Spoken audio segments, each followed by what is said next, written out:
We're definitely in very good company here, us with you and with our customers here and customer representatives. My name is Marcus Thordal. I work for Brocade in our technical solutions, run a team of solutions architects. And we're here today to talk about, real customer use cases with software-defined data center in NSX. And with me today, I have William Bell, VP of Products at phoenixNAP, Dennis Bray, Chief Architect at ENS, and Iben Rodriguez, SDN Consultant at NPS, the Naval Postgraduate School down in Monterey, California.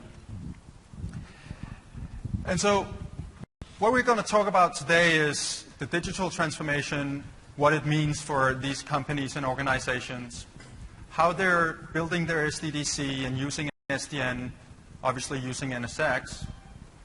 And we're going to talk about the value that VMware and Brocade provide by working together and integrating products together.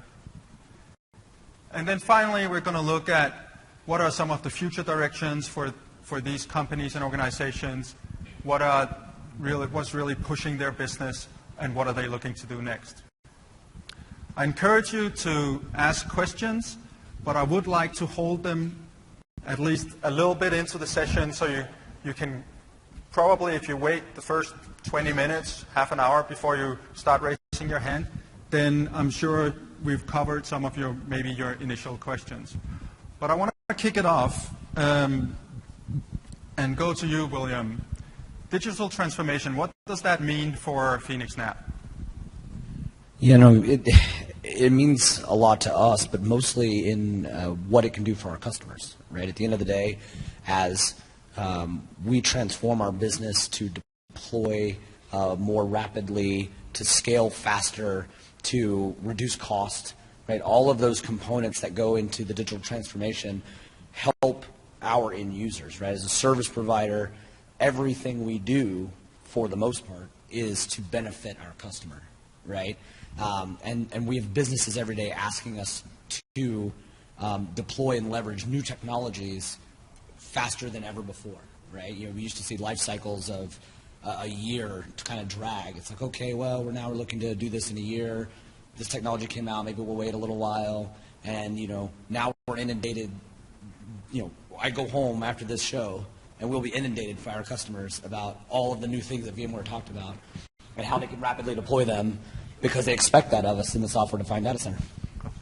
Yeah, and I remember when we talked a couple of weeks back, you said you're basically asked now to deploy data centers for your customers in less than 60 days, often 30 days across. Yeah, we're working on a deployment right now in Serbia, and we had an aggressive, including customs and working with guys like Brocade to get equipment. We had 45 days from the day we start the project to the day that the multi-tenant hybrid cloud is up with full NSX deployment, vCloud Director, et cetera, in 45 days. Very impressive. Dennis, let's move to you and talk a little bit about a recent project that you worked on. All right, so the project's the California Natural Resource Agency, basically transforming their IT from being dedicated to each individual department doing their own IT work to really the agency taking on that role.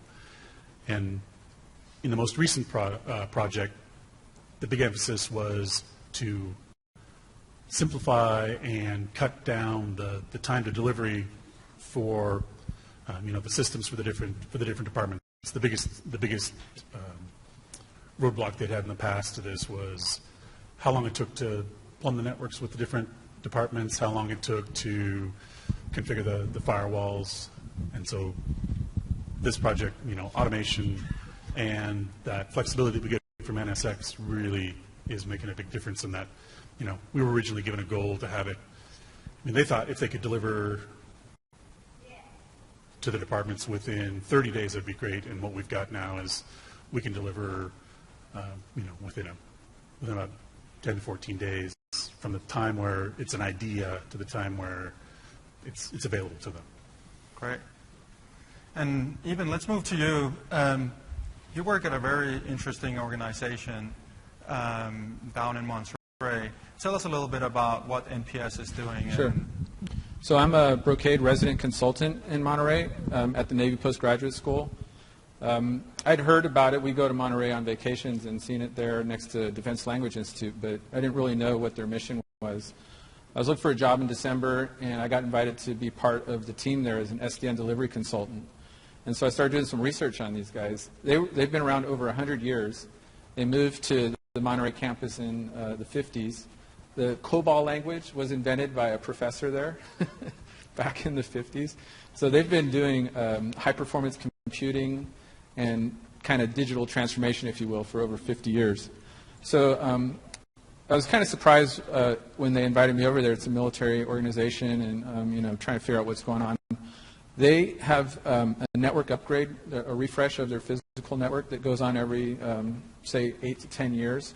And so in the middle of that right now, the physical network's being upgraded, and they want to enable the IT staff and the professors and the researchers there in the school to have a more advanced, more sophisticated technology footprint that they can use for the research and education mission there. They also have distance learning. So there are students from all over the world that are able to dial into the environment. And what we've set up, and the reason we're using SDN and VMware automation and a lot of the Brocade automation, is we've set up a virtual cyber classroom where you can use a horizon view to go into the cyber classroom environment. And each classroom and each student, if needed, can have their own isolated segment of the network where they can do research on, say, malware or other types of security concerns. So it's pretty interesting. Yeah, and I know, and we're going to talk more about that later, that how the deployment of NSX in that environment really enables them to now redeploy those environments a lot faster and also change them based on input from the latest class. That's right. So William, I'd like to go back to you and talk a little bit about, with phoenixNAP, how did you deploy the software-defined data center, and how do you use SDN in that environment? So today, SDN and software-defined data center is kind of like a concentric circles, right? One's inside the other from our perspective. And we look at NSX as adding a whole new dynamic of programmatic provisioning for our tenants, right? So inside of a multi-tenant cloud infrastructure design, our customers now have self-service access to an array of different technologies, both from a security perspective, from a routing and switching perspective, and through integrations with Brocade, both at the network function virtualization layer, right, in terms of load balancing, application delivery, network intelligence, things like that, but also from a physical perspective, right, as we work to, everyone should be aware by now that there's, I guess, announcing it today, hardware VTEP, right, is finally going to work with NSX for vSphere. So, you can actually put a physical port on a VXLAN segment now, which is super cool for us as we operate these, largely distributed mixed bare metal virtualization environments. But yeah, at the end of the day, we can provision an entire tenant just chock full of, an array of technology around compute and network delivery for a customer in an hour. Yeah, and I know you told me multiple times that for your business, you have a lot of customers that start with, basically using you as a co-location provider, and then later on start using your cloud services, and then want to be able to connect those to each other. Oh yeah, I think that both from, call it traditional colo, which opportunistically is right next to the cloud for them, right? But also on-prem, right? One of the big use cases we see for SDN today is, layer 2 bridge to the cloud, right? So that customers can have their networks physically extended into any one of our data centers from their on-prem. And it's that homogeneity, right, effectively VMware on both sides, that allows us to make that a reality for customers. So not to steal a nice buzzword I heard this morning about cross-cloud, but you almost did that in the early days, you could say. But so, Dennis, tell us a little bit about, in your case, how the software-defined data center and NSX is used and deployed. So for the current project at the Resource Agency, it's the key part was automation and the integration with NSX, as he was just saying, has allowed a tremendous flexibility in what we can do, an incredible ability to deliver rapidly just about anything that needed there. With the Resource Agency, this has been evolving over time, probably like lots of other customers, probably like most of you out there, right? This is essentially their third generation of their what they used to call a virtual data center, and it just kept going farther and farther. The first run around was all about server consolidation, and they did a massive refit of the on-site data center. Then in about 2012, there's a mandate from the governor in California that the agencies need to virtualize and they need to consolidate. So the CIO for water took the lead and decided to become a provider for the entire agency. So in that case, we got a little bit farther down the road for automation. It's very tightly aligned with VMware, so it was built with vCloud Director. So they got multi-tenant. They got to provide resources to the 33 different departments in the agency.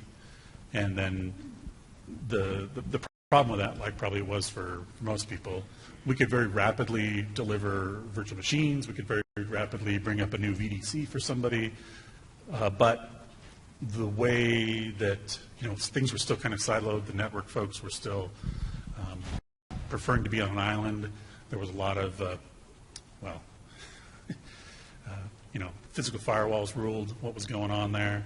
So everything's got to be hairpinned out. They had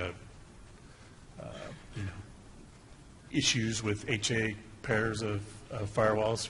It's great when we call that kind of like putting lipstick on a pig. It's it's virtualized, but it's not fully automated. It's great when the bug in one takes down them both. So with this, the next iteration, the real focus was on trying to integrate the networking into the entire solution from the beginning.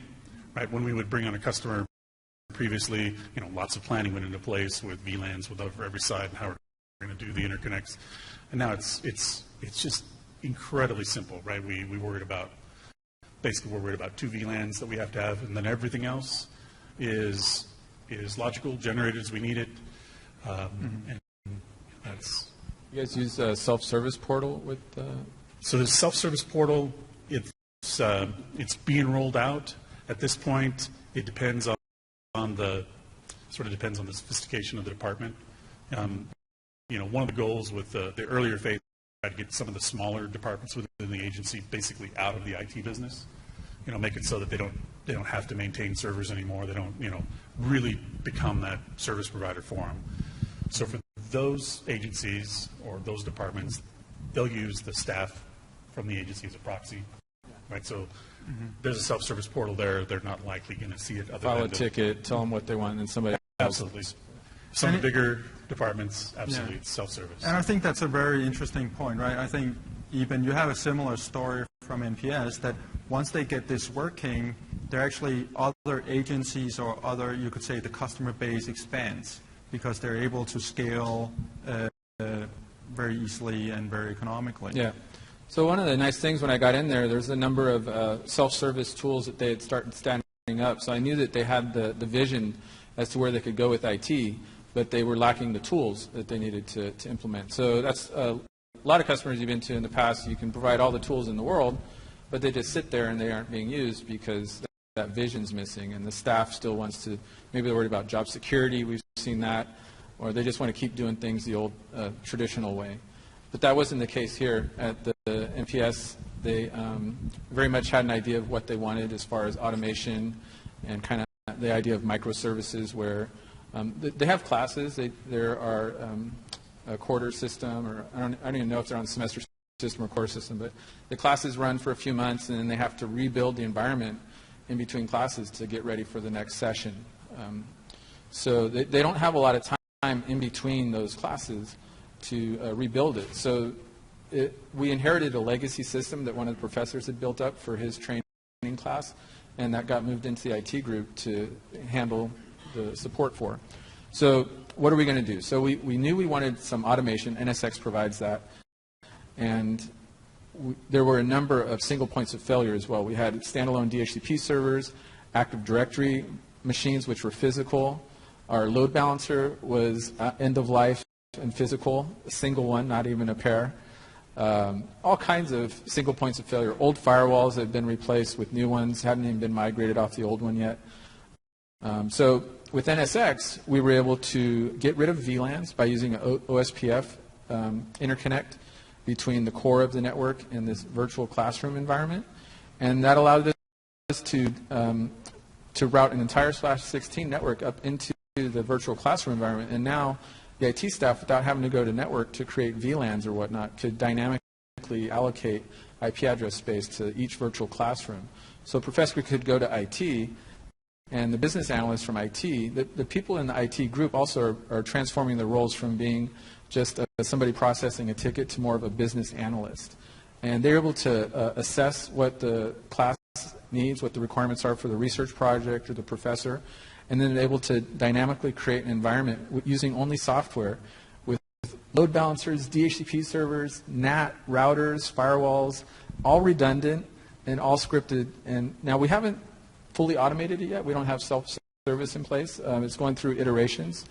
But then there's a number of things we want to do in the future, but it's really exciting. Some of the projects that they work on include launching these Pico satellites up into space and collecting data for a few months and retrieving that data back into these environments where they want to analyze the data. So each of those students or research projects wants to have their own standalone environment instead of just sharing a lab space in a big data center. So it's nice to have the ability to set up these research projects with their own dedicated network with all of the functionality that's needed there. Yeah, very good. So I want to change gears a little bit, and you're wearing a nice teal shirt, William, and I want to hear, you're sitting here today together with Brocade. I want to really ask that question. So why Brocade, and what's the value of VMware and Brocade working together? We talked a little bit about that a couple of weeks back, and I think you should tell that story. So I think it all revolves around thought leadership, right? At the end of the day, the partnership between Brocade and VMware at an engineering level, right? I told you the story in the past, right? I asked Martin, who runs the NSBU at VMware, who his best networking partner was on the physical side, right? And he didn't even blink, right? It was just Brocade. Mm-hmm. And the why was because they commit resources to working together every single day, hand in hand, to build next generation networks, right? And, there are others that also participate, right? But I think it really comes down to the fact that Brocade is adopting an SDN forward strategy at every single point of NFV or SDN, right? If you look at all the things that Brocade's doing from a application delivery perspective, network intelligence perspective, route optimization and flow optimization perspective, on proprietary and open source, right? That's the, and I think you work some on the open source side, right? So, it isn't just great VMware, but it isn't just VMware, right? There's so many partnerships that Brocade's brought to the table that we can leverage, right? And you're building your own intellectual property, right? Every single day to help customers. Now, one of the things that Brocade through technologies like BNA, right? I think my slide up there has, we have over 1,500 Brocade endpoint devices today deployed, and they're managed by 8 network engineers worldwide. So through automation, open standards, all those things. But what we're excited about is the next generation technologies, really, if you're familiar with Brocade, like the VDX line plus, right, will allow us to scale that even further without adding more people, right? Because we'll be able to have a ton of command and control from whatever interface and management plane we want to choose, right? In this case, it will be NSX for us, right, as we kind of go there. So it's an exciting partnership. It's an exciting place. And for us, the last kind of point I want to touch on, we're growing geographical locations so fast to meet customer demand, right? Our customers want to be wherever their data is effectively. They're migrating, they're moving to the cloud, they're trying to consume infrastructure as a service, and they want to be, they don't want to give up latency effectively for that. So we're being asked to be in crazy remote locations. Serbia, I mentioned earlier, right? Colombia is coming, right? And Brocade aligned their business model with us to say, through their Brocade network subscription service, that we can consume infrastructure on demand from Brocade and literally just, here's a PO, ship the gear, done, our monthly bill goes up in kind with our revenues, right, our monthly revenues that we're getting from our customers, and we can life cycle that technology, right, without actually taking a new CapEx hit. 1,500 devices deployed, can you imagine if we tried to life cycle them out, what that cost would be, right? And they're not all top rack switches, right?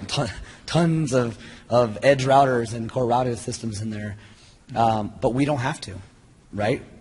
Year 4 comes around. If we're ready to actually, manpower is a completely separate issue, but if we're ready to take on that project, we can send them back, right? Exactly. And get new technology. So it's great. Yeah, so that part of the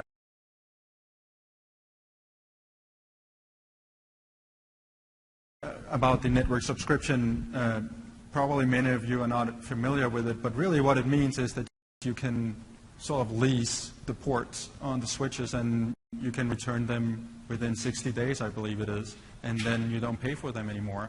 And the other thing we talked about was that it really takes the risk out of your business when you have to deploy in Serbia or Colombia, that if it doesn't take off, then you can basically send the gear back. Yeah, if it failed for whatever reason, right, we could just hand it back and decrement the bill, right? Exactly. So on the technology side then you had a funny story about proof of concept, because I don't think Brocade was first choice on the project you referred to. Yeah, for the project with the agency, the networking team they were convinced they were going to use another vendor, not the vendor they'd been using, another shiny new. We got to get the latest, the greatest, the coolest stuff. So they went through this POC process, and every vendor got to bring in their equipment. And as we're going through this process, part of it. So I'm a little bit less of a networking guy, more of a networking a long time ago, more architect sitting behind the scenes at this point. That my opinion always have been, it's NSX. It's going to work the way they say it's going to work. You guys could probably put just about anything in here if it came down to it, just for that sheer simple functionality, right? I mean, just build it stable and whatever else. Now, so as they're working through the vendors, they get to Brocade. So a couple of great things for the partnership with Brocade. The account team in the area is just terrific. The relationship between our company, the customers, and Brocade has been, remarkable. It's terrific. Everyone's in good hands with all this. So it's time to move from one vendor to another. Basically, it was, the gears in the lab, the vendor that they thought they wanted pretty much says, well, you better pay for it or we're going to take it out. And so the CIO said, that's simple. Come get it. It's just that simple. Come get it. So the Brocade SE came out the next day, and he showed up 8 in the morning. We took him through the config just to see what was there. We already had the lab up, running, doing proof of concept on the whole automation and everything else. So the old switches come out of the rack. The new VDX switches go in. Doesn't take very long to set up the fabric. Doesn't take very long to, pretty much recreate that config that was there before. And we're all going to lunch.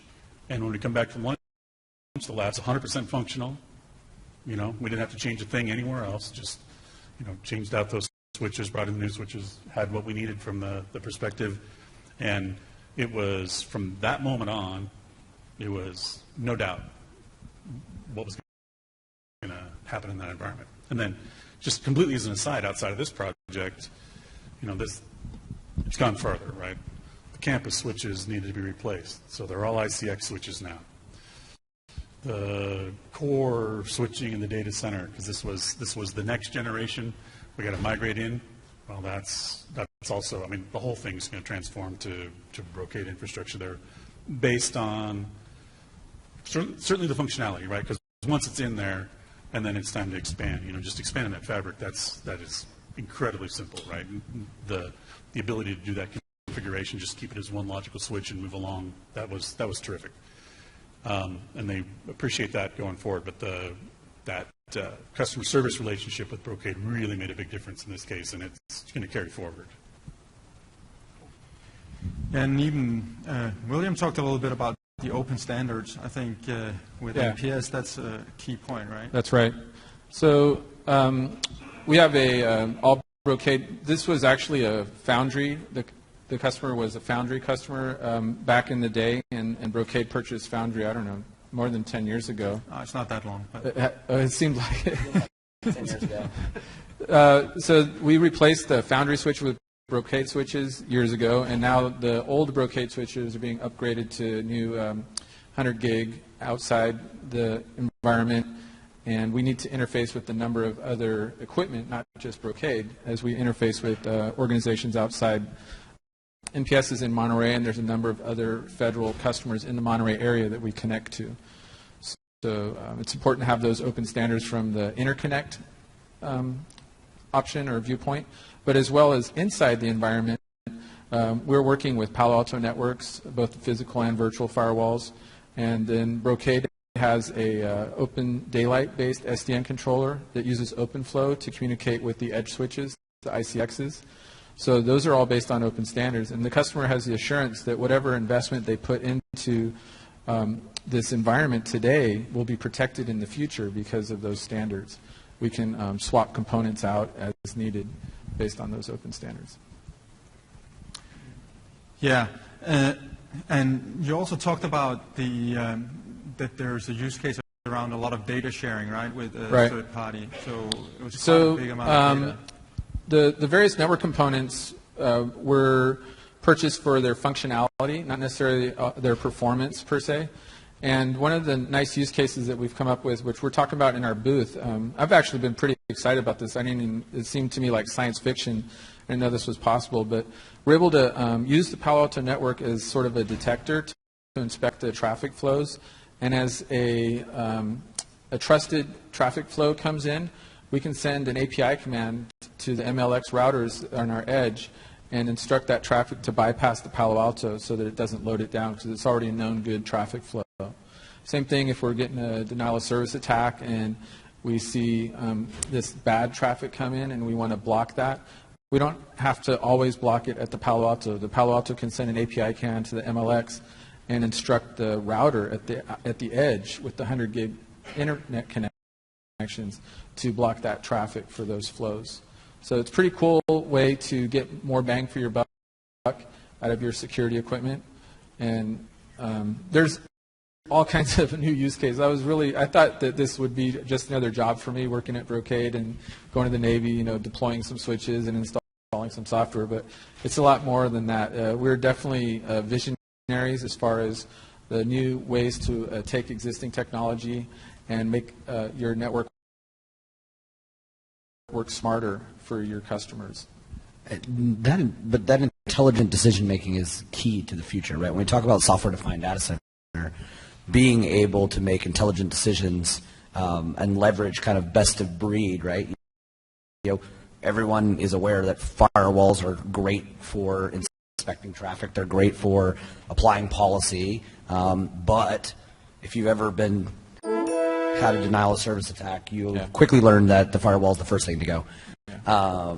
And so there's a beautiful use case. Yeah, and it's an open environment. We're part of Internet 2 Consortium, and so a lot of the other universities and other organizations that are part of Internet 2 are exchanging research data. So one of the cool projects that they're using this fast link for is with the University of Washington.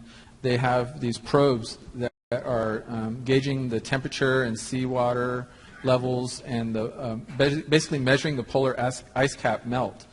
And then collecting that data, and over 1 terabyte of data is coming back into the university in Monterey every day for analysis in the supercomputer environment there. And they are updating the swimming lanes for commerce to ensure that the ships have the most efficient route as they're going through the Arctic Circle. Pretty impressive. Yeah, it's very cool. And it's not science fiction, it's here today. Let's talk a little bit about the future. I don't know who of you want to kick it off. Do you want to kick it off, William? So there's so many cool and exciting things that are coming in terms of network automation, security and intelligence, a policy application, policy portability from a security perspective, right? One of our big use cases for the future is multi-cloud strategies, right, and or on-prem to cloud. True hybrid cloud in the way that you thought about it the moment that someone told you hybrid cloud, but in the way that it's never actually come to fruition, right? This idea of, hey, I'm going to have this workload here, I'm going to have this other workload in the cloud, and I'm going to, burst, and I'm going to be able to do all these things. Those ideas are becoming a true reality today, right? From a corporate perspective, right, our network is expanding violently, right? And specifically from a layer 2 perspective. For a long time, the total capacity, so across those 1,500 devices, right, and across the locations, Brocade, our network, based on Brocade, has about just under 1 terabit per second of capacity at the transit layer, right? So in terms of being able to take in traffic from the internet. What we've been focusing on for the last year and a half is transport, right? As we're enabling kind of this multi-locational strategy, workloads running in different places, follow the sun automation so that workloads can move around the globe and run in different areas based on different time zones. All of that's being enabled by layer 2 transport. And so when we launch Singapore in a few months, we will complete our around the globe MPLS network, right? So we'll actually have ping around the world, which is network administrators, yeah. That's science fiction right there. It is science fiction. I think every day I think of it as science fiction, and the type of workloads that customers are sending over those links. It boggles my mind. We have another customer that does genomic sequencing, and they use their network requirements similar, right? They use 100 gig connection local in the city between our data center in Phoenix and their office, and all their blood sequencers are in their office at their labs, and all their supercomputers are in the data center, and they can actually now sequence the human genome 7 times a day. Complete genomic sequencing 7 times a day in the supercomputer that's there, and all that data from the samples is shipped over terabytes and terabytes of data a day into the facility, all on Brocade network infrastructure. That's cool. So for the resource agency, it's probably, the real impetus for this, what they call the next generation data center, but we've already been told by the CIO, stop calling it that, because there'll be a new project called the next generation data center. So we now call it DC3. There you go. So the DC3 project, this was about enabling much faster time to delivery, much faster time to value for the customers. And so going forward, they're starting to leverage, they got some benefits out of the automation that they didn't really think about. One of the things that they're trying desperately with the resource agency is to make it more self-service, right? More self-service for the different departments. And so we're relying on automation or other, APIs, other tools to give us delegated administration, right? I mean, if you're familiar with NSX, there's just 4 roles, and none of those really are a customer role, right? No customer should be going into Virtual Center and messing around with things, but we can certainly come up with a list of tasks for these people. We can certainly come up with, a service catalog that allows them to create the logical switches, create the routes. Go ahead and, we were given, at the beginning of the project, we were given sort of 3 phases just for this project. And, once the team there really wrapped their minds around what they could do with NSX, it immediately went to the phase 3 part. It immediately went to, from the moment the first customer was in there, when you select something out of this catalog, it's delivered, with all the appropriate security in place, right? It's all in the right places. They got, I should have mentioned earlier, there's integration with Palo Alto networks. There's integration with, Brocade at different levels here. There's integration with F5. In fact, this is another area where the vendors were incredible. When we needed to get information about the APIs, or if we needed, there were so many times we get somebody on the phone where we're trying to figure something out, and they give us an engineer, and so we're sitting there with a guy who's like, oh, you know what, we didn't think about that, so hold on. And he's got his, his Python library for the API sitting there, and he's got it open while we're talking about it. But 10 minutes later, he says, try it now. Just go ahead, go back out to, Git, download it, and let's try it again. He submitted a patch for you. And it's just being, being done on the fly. So the openness has been incredible. The integration, of course, and then going forward. Not so much for the resource agency, but for ENS ourselves, we've been asked over the years to do hosting for customers, and terrific part is we get to take what we've got from these because it's open from these projects, and we can bring it over into the like. So it's for the future for us is going to be more of these kinds of engagements for the customers, and then for water. It's going to be for the resource agency. We should say it's going to be incredible. They've got incredible amounts of GIS data. They've got incredible amounts of imaging that they use, and that's just at the edge of this project. Starting to figure out how we're going to ingest that stuff. So it's going to be incredible. So the future for me and for what we got working on the automating and updating the software part of the network is I'm excited about the new version of NSX 623, which brings support. We had technically it worked before, but now it's actually supported by both organizations, and that's for the hardware VTEPs. So we can use the new VDX switches that we have in our data center and connect them over a VXLAN transport fabric to the NSX controllers. That allows all of those logical networks we make inside NSX to be able to be extended over VXLAN transport to the edge of these switches in the data center. So we could have VDX switches anywhere in the data center connected to storage, data collection for drones, or what have you. Any kind of research project they think of could have data collection devices plugged into the physical network, and those can be extended over layer 2 link that's firewalled, secured, managed, and redundant, all back into the NSX cyber research environment. So that's one of the future things.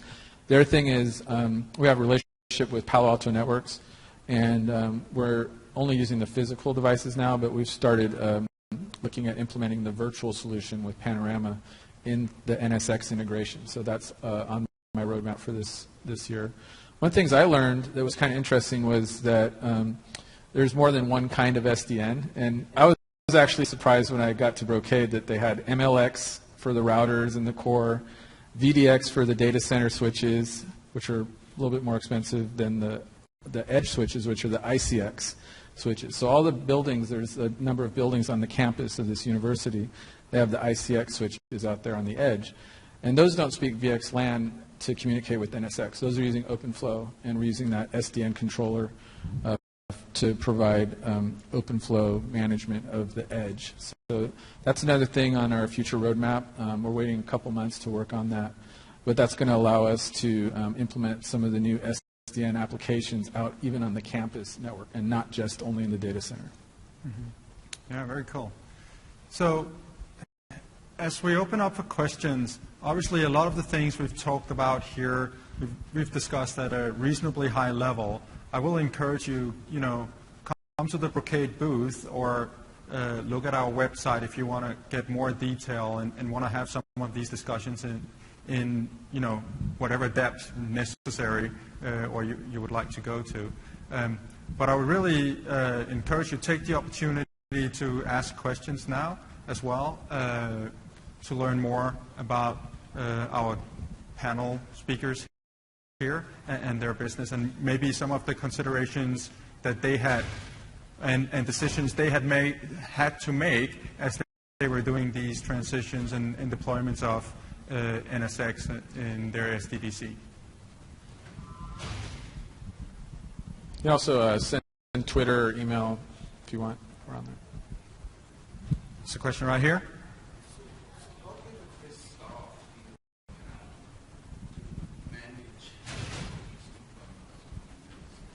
Okay. So the question is, how big of a staff do you have to manage these NSX deployments?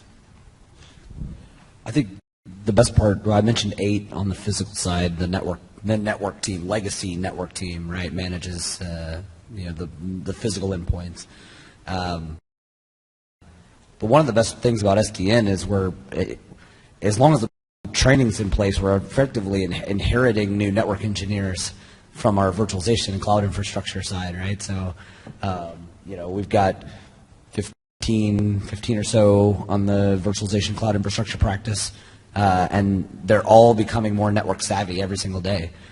So we're growing our network footprint, and then the vice versa, right? The network team's learning about virtualization and all the things that they can do with it through, not through just sitting down in a classroom, but through exposure, right? Through deploying virtual firewalls and virtual load balancers and all these things kind of help drive that kind of ease of deployment virtualization strategy. So, yeah, I mean, a large service provider-oriented global system of 21 people-ish that do operations day to day. Say for the resource agency, the DC3 staff is the 4 architects that worked with me on the initial project. From the lessons learned from the previous 2 virtual data centers they built up, this team was built from the beginning as a combination of storage and network and operations and virtualization. This was basically the team that was the core of the previous multi-tenant environment. And then for the wider IT environment, there's probably another, from the networking side, there's probably 4 more people involved. From a system operation, the more virtualization and storage side, there's probably another 4 or 5 people. But the core for this current data center, it's running with 4 guys right now. And for me, one of the things that's nice about the environment I work in is I have an SDN Lab where I can, as a consultant, can prototype all of the solutions and make sure everything works, and includes all of our equipment and whatnot. And then I can explain to the on-site team how to implement what I did themselves on their equipment. Since there's some security protocols around accessing the military network, I'm more of an advisor in that role. So I make sure I know exactly what's needed. And then there's actually 2 guys that were responsible for the entire build-out of this environment. and they knocked it out. It was very impressive. And they're the ones operating it too. So it's been pretty reliable. It's nice having the HA and the improved reliability. Before, if a class was starting up and a professor needed some infrastructure, they would have to create VLANs and all this other stuff, and it's a lot simpler now. Any other questions? Any other questions?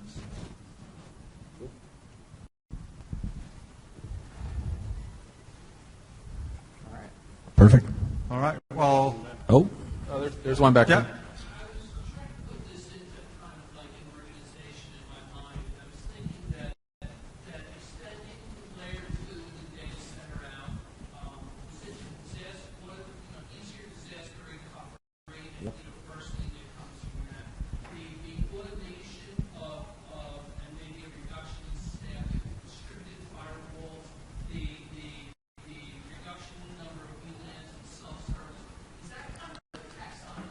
There's one more thing. Eliminating single points of failure. With the legacy environment, so many single points of failure, like a DHCP server, an Active Directory controller, a load balancer, and if you want, redundancy, okay, double all those components, and you have now a more complex environment. What about replacing all that with a fabric-based virtual solution like NSX? With NSX, you don't deploy a DHCP server. You say, I want a DHCP service enabled on this VLAN, and it figures out how to deploy it everywhere.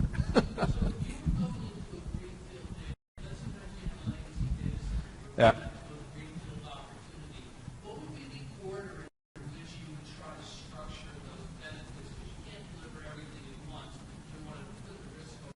Yeah. So, you could look at it from cost. Would be one. It depends on what's important to your business, right? Cost could be one thing, but more than anything, SDN really is enabling new functionality that you didn't have before. That's really what I think. I think that the easiest to consume concept for a next generation data center is, at least if you come from the network side, potentially, is fabric creation. I think is probably the easiest place. So one of our first kind of steps into this next generation footprint was the elimination of things like spanning tree in the network, right? So spanning tree doesn't exist for us anymore, really, right? Because everything is a single path up.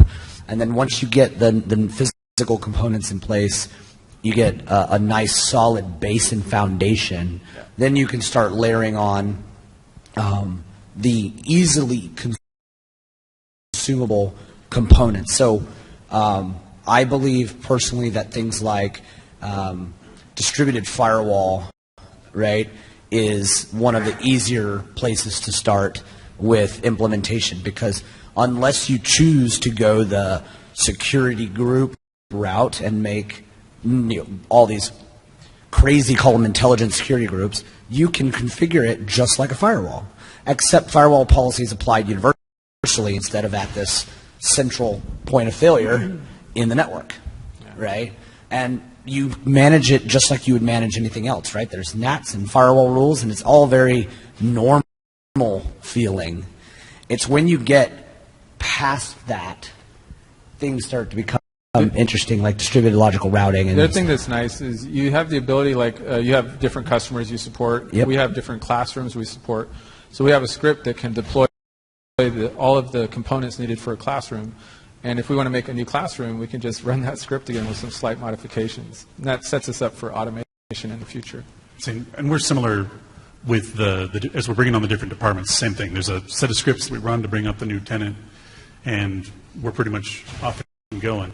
One thing I would say, I'd agree, that solid foundation, distributed firewall is such a simple, no-brainer way to get in there.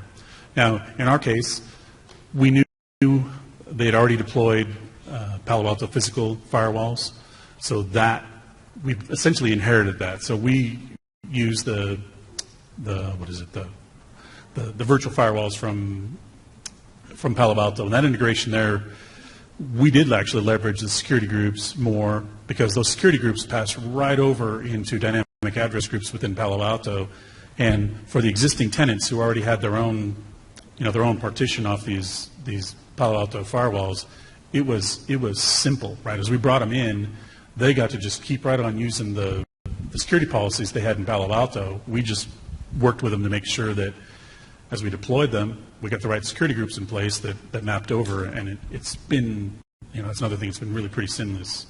I think one of the most impressive components about NSX is the ecosystem that VMware has been able to build around it. I think that a lot of people questioned at the beginning of commercial SDN, right? I think most people agreed that Nicira had the best technology in terms of next generation software-defined networking. What concerned a lot of us in the community was whether or not VMware would actually be able to recognize the vision that Nicira was building. Right. And it took a little while, especially for the true blue vSphere people, right? But now the technology's become so robust and so vast, and every single major network security, application delivery partner is in the NSX ecosystem.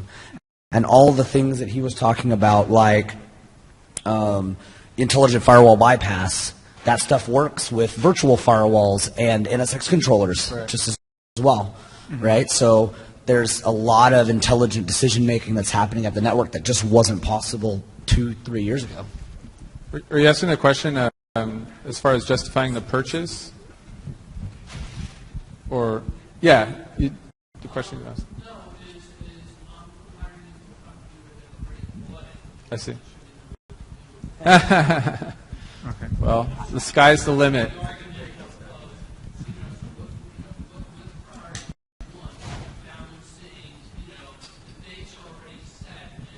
Yeah.